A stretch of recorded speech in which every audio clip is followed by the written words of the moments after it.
ഞങ്ങൾക്ക് നിലമ്പൂരുകാർക്ക് 5ാമത്തെ പ്രാവശ്യം ഞങ്ങൾ അരിവാൾ ചുറ്റിക നക്ഷത്രത്തിൽ മത്സരിക്കാൻ പോവാണ്. അതിൻ്റെ ആവേശം സഖാവ് കുഞ്ഞാലി 65-ലും 67-ലും മത്സരിച്ചു. അതിനുശേഷം ദേവദാസ് പൊറ്റേക്കാട് മത്സരിച്ചു. അതിനുശേഷം ശ്രീരാമകൃഷ്ണൻ മത്സരിച്ചു. അതിനുശേഷം ഞങ്ങൾക്ക് കിട്ടിയ മുത്താണ് ഈ മുത്താണ്. പോരെ സ്വരാജ് ഫാനാണോ? എന്താ സ്വരാജിനെ ഇഷ്ടം? എന്തുകൊണ്ടാ?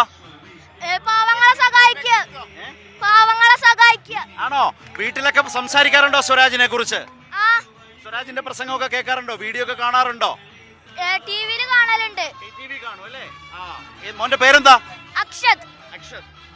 നിലമ്പൂരിന്റെ ഒരു മാറ്റത്തിനും വേണ്ടി PV അൻവർ കാരണം വൈവച്ച ഒരു ഉപതെരഞ്ഞെടുപ്പായിട്ടാണ് ഞങ്ങളെല്ലാവരും ഈ തെരഞ്ഞെടുപ്പിനെ കാണുന്നത്. ഇതിന്റെ മുഖ്യ കാരണക്കാരൻ PV അൻവറാണ്. ഇതൊരു മാറ്റത്തിന് PV അൻവറിന്റെ അവസാന അതൊക്കെ എന്തേലും ആവട്ടെ. സ്വരാജ് വന്നതോടെ തെരഞ്ഞെടുപ്പിന്റെ ചിത്രം എന്തായി, കളർ എന്തായി എന്നുള്ളതാണ് എന്റെ ചോദ്യം. ഞങ്ങളൊക്കെ വേറെ നാട്ടിൽ നിന്ന് വരുന്നവരാണല്ലോ. അപ്പൊ നിലമ്പൂര് സ്വരാജ് ജയിച്ചു. 23-ാം തീയതി വോട്ടെടുമ്പോൾ കാണാം. സ്വരാജ് ജയിക്കും. നല്ല നിലപാടുള്ള ഒരു നായകനാണ്. കേട്ടില്ല. നിലപാടുള്ള ഒരു നായകനാണ്. നിലപാടോ? എന്തുകൊണ്ടാ അങ്ങനെ പറയുന്നത്? അയാൾ നിലപാടുള്ള കാര്യങ്ങളെ പറയാറുള്ളൂ. പിന്നെ അതേപോലെ ഞങ്ങളെ നാട്ടുകാരനാണ്. ഞങ്ങൾക്ക് എന്നും ഞങ്ങളെ നാട്ടുകാരനെ കിട്ടണം. എല്ലാരും നാട്ടുകാരാണ്. എല്ലാരും. പക്ഷെ ഇയാള് അവിടെ UDF സ്ഥാനാർത്ഥി നാട്ടുകാരനാണ്. തൃപ്പൂണിത്തുറയുള്ള ആളല്ലേ. അപ്പൊ അയാൾ ഇങ്ങോട്ട് വന്ന് ഞങ്ങളടുത്ത് വന്നുകൊണ്ട് ഞങ്ങൾക്ക് ഭയങ്കര ഈ തെരഞ്ഞെടുപ്പില് ഇതുവരെ കണ്ട സ്വരാജിൽ നിന്ന് സ്വരാജിനെ പോലുള്ളവർ നിയമസഭയിലേക്ക് പോകണം, നാടിന്റെ ലീഡേഴ്സായി മാറണം എന്ന് നിലമ്പൂര് കാണുന്നുണ്ടോ?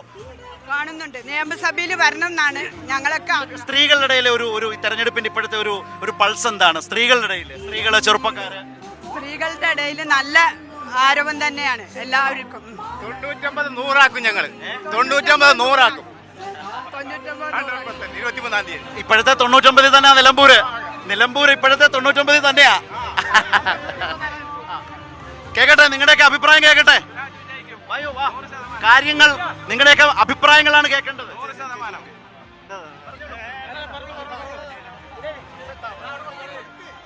ഇവിടെ 100% ജയിച്ചു കഴിഞ്ഞു.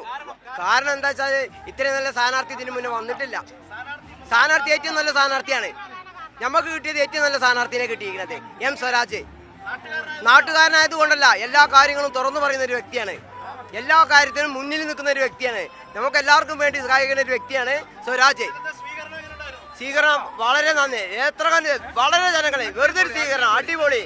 ഇത്രയും നല്ല സ്വീകരണം കണ്ടിട്ടില്ല. ഇവിടെ സ്വരാജ് ജയിച്ചു കിടക്കാണ്. ഇനി ഒന്നും നോക്കാനില്ല. ഇനി പമ്പ ഭൂരിപക്ഷത്തിൽ സ്വരാജ് ജയിച്ചെടുക്കാണ്. ഒരു സംശയമല്ല ഞങ്ങൾക്ക് അത്രേ ഉള്ളൂ. നിലപാടുകൂടി രാജകുമാരൻ M സ്വരാജ് നിയമസഭയിൽ എത്തണമെന്നാണ് ആഗ്രഹം.